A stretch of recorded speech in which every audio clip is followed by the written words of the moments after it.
Paano nga ba kumuha ng sasakyan dito sa Canada? Panoorin mo tong video na to para hindi ka na mahirapan. Sa video na to, pag-uusapan natin ano nga ba yung mga requirements na kailangan mo para makakuha ka ng sasakyan dito sa Canada. Kompletuhin mo lang tong mga requirements na i-discuss ko. Pwede mo nang makuha agad yung sasakyan mo. Dulo ng video na to, bibigyan din kita ng tip para makuha mo yung sasakyan mo the next day. First requirement na kailangan mo is kailangan mo ng work. Bakit? Kailangan mo kasing patunayan sa mga bangko or in-house financing na may source of income ka or may source ka ng pambayad pag pinautang kanila. Importante kasi sa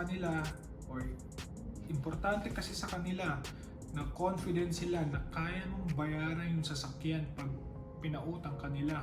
Dito sa Canada, wala naman silang pakialam kung ano ang trabaho mo. Basta may trabaho ka, kumikita ka, may pumapasok na sweldo o may pumapasok na salary sa bank account mo, goods na yun.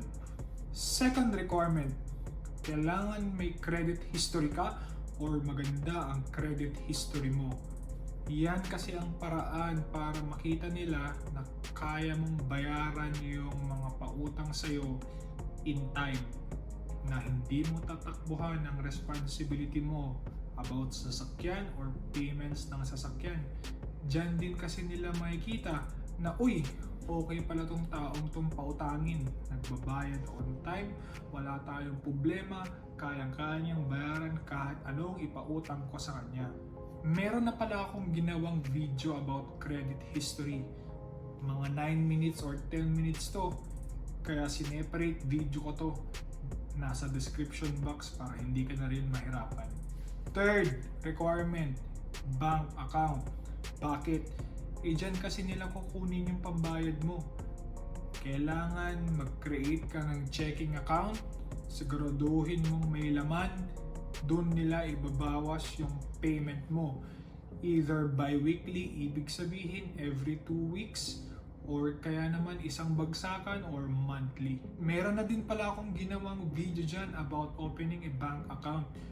Tignan mo na lang din sa description box.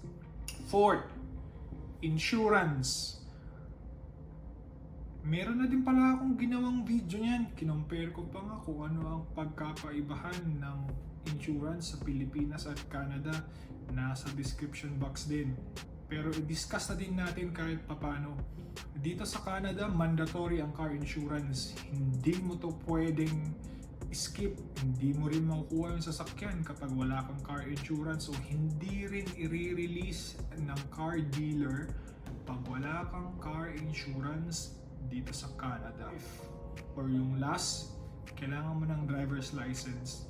Kahit naman sa Pilipinas, kailangan mo ng driver's license.